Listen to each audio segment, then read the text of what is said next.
जो क्वेश्चन है वो 3 माइक्रोकूलाम 1 मिनट 3 माइक्रोकूलाम के किसी बिंदु आवेश से 2 मीटर की दूरी पर -2 माइक्रोकूलाम का बिंदु आवेश वायु में रखा हुआ है। इन दोनों आवेशों से 1 मीटर की दूरी पर स्थित बिंदु पर वैद्युत क्षेत्र की तीव्रता का मान और दिशा ज्ञात कीजिए। तो 3 माइक्रोकूलाम का एक आवेश है, 2 मीटर की दूरी पर -2 माइक्रोकूलाम का दूसरा आवेश रखा हुआ है, बीच में वायु है, दोनों से 1 मीटर की दूरी पर वैद्युत क्षेत्र की तीव्रता निकालनी है। चलिए देखिए, एक आवेश यहां पर है 3 माइक्रोकूलाम का। 3 माइक्रोकूलाम का एक आवेश हो गया, आप इसको बिंदु ए मान सकते हैं, ठीक है। और 2 माइक्रोकूलाम का ऋणात्मक है, -2 माइक्रोकूलाम का दूसरा बिंदु आवेश है, बिंदु बी पर है। दोनों आवेशों के बीच की डिस्टेंस कितनी है? ये डिस्टेंस आपकी है 2 मीटर। 2 मीटर की दूरी पर 3 माइक्रोकूलाम और -2 माइक्रोकूलाम के दो आवेश रखे हुए हैं। अब इन दोनों से 1-1 मीटर की दूरी पर, मतलब पहले आवेश से भी 1 मीटर दूरी पर, दूसरे आवेश से भी 1 मीटर दूरी पर कौन सा बिंदु है? एक तीसरा कोई बिंदु है। उस बिंदु पर क्या होगा? वैद्युत क्षेत्र की तीव्रता का मान निकालना है और दिशा निकालनी है। दो चीज निकालना है। क्या निकालना है? तीव्रता निकालनी है और दिशा निकालनी है। चलिए, तो यहां पर बिंदु ले लिया हमने। कौन सा बिंदु हो गया? सी। सी बिंदु बीच में है, क्योंकि कहा है कि ए वाले बिंदु से यानी 3 माइक्रोकूलाम से भी 1 मीटर दूरी पर और -2 माइक्रोकूलाम वाले से भी 1 मीटर दूरी पर, दोनों से 1-1 मीटर की दूरी पर ये तीसरा बिंदु आवेश कौन सा है? सी। इसी सी बिंदु पर निकालना है वैद्युत क्षेत्र की तीव्रता। तो 3 माइक्रोकूलाम के नाते क्या वैद्युत क्षेत्र यहां पर होगा उसको निकाल लेंगे। -2 माइक्रोकूलाम के कारण यहां पर क्या वैद्युत क्षेत्र होगा उसको निकाल लेंगे। फिर दोनों को अगर सेम डायरेक्शन में रहेंगे तो जोड़ देंगे, अपोजिट में रहेंगे तो घटा देंगे। बस इतना सा काम करना है। चलिए, तो 3 माइक्रोकूलाम आवेश के कारण बिंदु सी पर वैद्युत क्षेत्र की तीव्रता अगर E1 है तो क्या फार्मूला है? 1/4πε0 इंटू क्या होता है? Q/r²। तो Q की जगह रखेंगे 3 माइक्रोकूलाम। अब चूंकि ये माइक्रोकूलाम में है तो इसको MKS में बनाना है, तो कूलाम बनाएंगे। कूलाम के लिए क्या हो जाएगा? यहाँ पे 3 × 10⁻⁻⁶। ये Q हो गया, डिवाइड बाई r²। दूरी क्या है? दूरी 1 है तो 1 का वर्ग 1 ही होगा, 1 हो जाएगा यहाँ पे। चलिए, 1/4πε0 की जो वैल्यू है पहले से पता आपको है, 9 × 10⁻9। तो हो जाएगी ये 9 × 10⁻9 इंटू 3 × 10⁻⁻6। 3 × 10⁻⁻6 गुणा कर देंगे तो आ जाएगी ये 27 × 10⁻³ न्यूटन प्रति कूलाम। 27 × 10⁻³ न्यूटन प्रति कूलाम का वैद्युत क्षेत्र होगा। या इसको ऐसे भी कर सकते हैं, 2.7 × 10⁻4। 2.7 × 10⁻4 न्यूटन प्रति कूलाम। क्योंकि जब भी किसी संख्या को आप 10 की घात रूप में व्यक्त करते हैं तो जो डेसिमल होता है, दशमलव होता है, वह बाईं तरफ से एक अंक बाद होना चाहिए। तो डेसिमल आपको यहां ले आना पड़ेगा। तो आप 10 से मल्टीप्लाई करेंगे, 10 से डिवाइड करेंगे, तो मल्टीप्लाई करेंगे जब तो 10⁻4 हो गया, डिवाइड करेंगे तो 27 जो आपका है वो 2 पॉइंट्स बन गया 7। ठीक है, ये तो E1 हो गया। अच्छा, E1 की जो डायरेक्शन है वो कहां होगी? धन आवेश चूंकि ये है तो धन आवेश के कारण वैद्युत क्षेत्र जो होता है वो बाहर की तरफ होता है।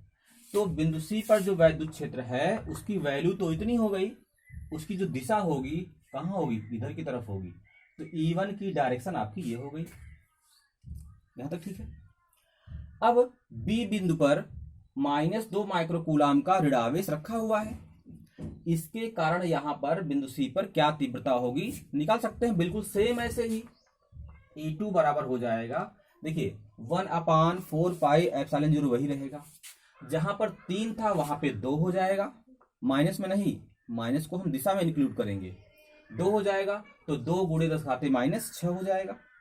1/4πε0 वैल्यू रखेंगे, 9 × 10⁻9 जैसे यहां रखा हुआ है, जैसे आप यहां रखे हैं वैसे पहले रखे थे वैसे यहां रखेंगे। 3 जहां पर है वहां पर 2 हो जाएगा। तो जहां पर 9 गुणे 3 27 आप लिखे थे, वहां पर 9 इंटू 2 अब 18 लिखेंगे, तो हो जाएगा ये 18 गुणे 10 घाते 3। तो यहाँ पे 27 गुणे 10 घाते 3 आया था, वो यहाँ पे 18 गुणे 10 घाते 3 हो गया। या इसी को आप 1.8 इंटू 10 पावर 4 न्यूटन प्रति कूलाम भी लिख सकते हैं। इसकी डायरेक्शन क्या होगी, E2, चूंकि ये ऋण आवेश है, तो ऋण आवेश के कारण जो वैद्युत क्षेत्र होता है किसी बिंदु पर वो अंदर की तरफ होता है।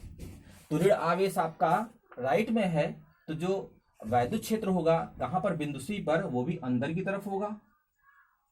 अब देखिए E1 और E2 दोनों की जो डायरेक्शन है सेम हो गई, एक ही तरफ दोनों है, तो दोनों को आप ऐड कर दीजिए, तो संपूर्ण जो वैद्युत क्षेत्र की तीव्रता है वो आ जाएगी। तो E की वैल्यू हो जाएगी E बराबर E1 प्लस E2। E1 जो है वह 2.7 इंटू 10 पावर 4 है, E2 की वैल्यू क्या है 1.8 इंटू 10 पावर 4 है। जब ऐड करेंगे आप तो 2.7 और 1.8 को ऐड करेंगे तो आ जाएगा 4.5 इंटू 10 पावर 4 न्यूटन प्रति कूलाम। यही वैद्युत क्षेत्र की तीव्रता हो जाएगी परिणामी। दिशा पूछी जाए आपसे, क्योंकि दोनों वैद्युत क्षेत्र की तीव्रता की जो डायरेक्शन है वो किधर है, -2 माइक्रो कूलाम की तरफ है, इसलिए जो परिणामी होगा उस परिणामी वैद्युत क्षेत्र की तीव्रता की दिशा भी -2 माइक्रो कूलाम वाले आवेश की तरफ होगी। समझ गए होंगे आप। अच्छा, अगला क्वेश्चन लेते हैं। अगला जो क्वेश्चन है किसी ने भेजा था, इसमें 39वां, देखिए 39वां क्वेश्चन है। 3 आवेश हैं, -q प्लस 2q और -q, -q प्लस 2q और -q, ये समबाहु त्रिभुज के 3 शीर्षों पर एक दूसरे से a मीटर की दूरी पर रखे हैं। तो समायोजन का वैद्युत द्विध्रुव आघूर्ण ज्ञात कीजिए। 3 आवेश है, -q प्लस में 2q फिर -q, ये समबाहु त्रिभुज के तीनों शीर्षों पर रखे हुए हैं और a मीटर की दूरी है सबके बीच की। तो बताना है कि जो समायोजन है उसका वैद्युत द्विध्रुव का आघूर्ण क्या होगा। ध्यान दो जरा, यहाँ पे ये समबाहु त्रिभुज हो गया, ठीक है। एक आवेश रखा है यहाँ पे -q, दूसरा आवेश रखा है यहाँ पे प्लस में 2q है, तीसरा आवेश यहाँ पे रखा है -q। अब यह दो सबके बीच की डिस्टेंस क्या है, क्योंकि समबाहु त्रिभुज है तो डिस्टेंस आपकी हो जाएगी सबके बीच की a जो है वह सबके बीच की डिस्टेंस हो जाएगी। a और a मीटर की दूरी पर 3 आवेश इस प्रकार से रखे हुए हैं। तो पूछ रहा है कि इस तरह जो वैद्युत द्विध्रुव बनेगा इस पूरे समायोजन का, उसका आघूर्ण क्या होगा। आप जानते हैं कि वैद्युत द्विध्रुव का आघूर्ण जो होता है उसका फार्मूला क्या होता है, दोनों आवेशों में से कोई एक, P बराबर दोनों आवेशों में से कोई एक आवेश, अगर सिंगल आवेश Q है तो Q ले लें, और गुणे उनके बीच की दूरी, P इक्वल टू 2QL होता है। तो यहां पर आवेश इस तरफ बिखरे हुए हैं, तब क्या करेंगे आप, वैद्युत द्विध्रुव तो बना नहीं है यहाँ पे भी। अब यहाँ पर जो -q आवेश है और यहाँ -q आवेश है, इन दोनों आवेशों को कंबाइन करके आप इस बिंदु पर, यहाँ पर मध्य बिंदु पर मान सकते हैं कि -2q आवेश रखा हुआ है। इस बिंदु पर -q और -q आवेश के स्थान पर आप इसके मध्य बिंदु पर -2q आवेश रखा हुआ मान सकते हैं। अब ये +2q आवेश हो गया और ये -2q आवेश हो गया, दोनों को जब आप मिलाएंगे तो अब आपका जो है ये बन गया वैद्युत द्विध्रुव बन गया। क्योंकि वैद्युत द्विध्रुव में जब दो बराबर और विपरीत प्रकृति के आवेश कुछ दूरी पर रखे होते हैं, ठीक है, तो इस प्रकार का जो निकाय होता है वही वैद्युत द्विध्रुव होता है। अब +2q यहां आप कंसीडर करेंगे, -2q यहां कंसीडर करेंगे, तो अब जो कॉम्बिनेशन बना हुआ आपका एक बन गया वैद्युत द्विध्रुव। इसका आघूर्ण निकाल लीजिए। कैसे निकालेंगे, दोनों आवेशों में से कोई एक आवेश ले लीजिए, तो दोनों आवेशों में से एक आवेश लेंगे तो हो जाएगा 2q, ठीक है, गुणे इनके बीच की डिस्टेंस ले लीजिए।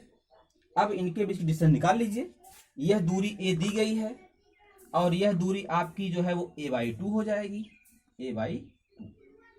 तो अगर यह दूरी a है और यह दूरी a/2 है, तो आपको अगर ये निकालना है, लंब है, ये समबाहु त्रिभुज है, ये लंब है, तो लंब का वर्ग बराबर कर्ण का वर्ग माइनस आधार का वर्ग।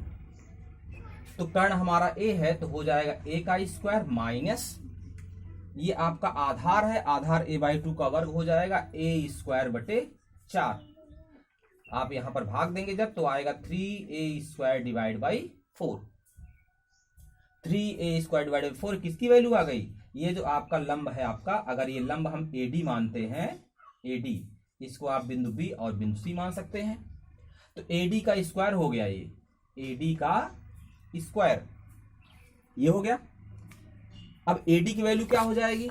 AD की वैल्यू हो जाएगी, इसका स्क्वायर रूट निकाल लीजिए, √3 डिवाइड बाई 2, 4 का वर्गमूल क्या हो गया 2, a² का वर्गमूल क्या हो जाएगा, ये हो जाएगा। तो दोनों आवेशों के बीच की जो डिस्टेंस है वो क्या हो जाएगी, करड़ी में 3/2a। आप जानते हैं कि वैद्युत द्विध्रुव का जो आघूर्ण होता है P क्या होता है, दोनों आवेशों में से कोई एक आवेश तुमने ले लिया है, गुणे उनके बीच की डिस्टेंस हो गई करड़ी में 3/2a। तो 2 से 2 कटेगा, यहां हो जाएगा Q √3a, ऐसे Q √3a, ये इसका आंसर हो जाएगा। ठीक है ना, Q √3a या QA√3 इसका आंसर हो जाएगा। एक क्वेश्चन और था, रह गया था, बहुत सिंपल सा क्वेश्चन है, हम बता दे रहे हैं, आप उसको कर लीजिएगा। वो क्वेश्चन जो है देखिए, बस सुन लीजिए, ऐसे ही छोटा सा क्वेश्चन है, 22वां ये क्वेश्चन आपका जो है सर 20वां क्वेश्चन था। हाँ, एक स्थान पर ध्यान दीजिएगा, एक स्थान पर 1000 न्यूटन प्रति कूलाम का वैद्युत क्षेत्र पूर्व की ओर लगा हुआ है। मान लीजिए पूर्व की डायरेक्शन ये आपकी है, ईस्ट आपका ये है, कितना लगा है वैद्युत क्षेत्र 1000 न्यूटन प्रति कूलाम। तो कैपिटल E बराबर हो गया 1000 न्यूटन प्रति कूलाम। इस क्षेत्र में ऐसी वस्तु स्थित है जिस पर 10⁶ इलेक्ट्रॉनों की अधिकता है। यही आप नहीं समझ पा रहे होंगे, 10⁶ इलेक्ट्रॉन की अधिकता है, इसका मतलब कि 10⁶ इलेक्ट्रॉनों के बराबर का आवेश ऋणात्मक है। मतलब एक वस्तु है, उसी वैद्युत क्षेत्र में रखी हुई है, उस पर आवेश कितना है, 10⁶ इलेक्ट्रॉनों पर जितना आवेश होगा उतना आवेश। तो एक इलेक्ट्रॉन पे आवेश कितना होता है 1.6 × 10⁻⁹। तो 10⁶ इलेक्ट्रॉनों पर 10⁶ से मल्टीप्लाई कर दीजिए, तो 1.6 × 10⁻⁹ प्लस 6 -13 हो गया। तो Q की वैल्यू हो गई 1.6 × 10⁻⁻13, ये तो Q हो गया। और E आपको पता ही है क्या है, 1000 न्यूटन प्रति कूलाम का वैद्युत क्षेत्र है। तो वस्तु पर लगने वाले बल की दिशा और परिमाण क्या हो जाएगा, सूत्र लगा देंगे F = QE। अरे वैद्युत क्षेत्र की तीव्रता में E = बताया गया है F/Q, तो अगर E = F/Q तो F = हो जाएगा Q × E। तो Q की वैल्यू पता ही है आपको, है 1.6 × 10⁻⁻13 इंटू किसकी वैल्यू, E की वैल्यू 1000, तो 1000 से गुणा कर देंगे, 10⁻³ से गुणा कर देंगे, तो 1.6 × 10⁻⁻10 न्यूटन। देखिए वैसे ही बता दिया आपको, 1.6 × 10⁻⁻10 न्यूटन का बल काम करेगा। दिशा पूछा हुआ है, तो आपको पता है कि ऋण आवेश जो होते हैं, इलेक्ट्रॉन ऋण आवेशित है, तो उस पर लगने वाले बल की दिशा वैद्युत क्षेत्र के विपरीत होती है। तो अगर वैद्युत क्षेत्र लगा हुआ है पूरब की तरफ, तो बल कहाँ काम करेगा इलेक्ट्रॉन पर, पश्चिम की तरफ। धन आवेश पर वैद्युत क्षेत्र की दिशा में बल कार्य करता है, और ऋण आवेश पर वैद्युत क्षेत्र के विपरीत दिशा में काम करता है। इसलिए इलेक्ट्रॉन पर बल जो है वह पूर्व के बजाय पश्चिम दिशा में कार्य करेगा। 1.6 × 10⁻⁻10 न्यूटन का बल पश्चिम दिशा में कार्य करेगा। तो आपके जो कमेंट आए थे वो हमने बताया प्रॉब्लम में, और भी कमेंट हो तो बताइएगा, लेकिन न्यूमेरिकल आप खूब सॉल्व कीजिए, जितना सॉल्व कर पाइए सॉल्व कीजिए, जो भी होमवर्क दिया जाए वो होमवर्क करिए। और अब मैं कल से जो है नेक्स्ट चैप्टर चालू करूँगा। गॉस की प्रमेय इम्पॉर्टेंट चैप्टर है, एकदम रिपीट करके वीडियो आप सुन डालिए अच्छे से, और सवाल बिल्कुल आप लगा डालिए, जो प्रॉब्लम हो आप शेयर कीजिएगा फिर। धन्यवाद।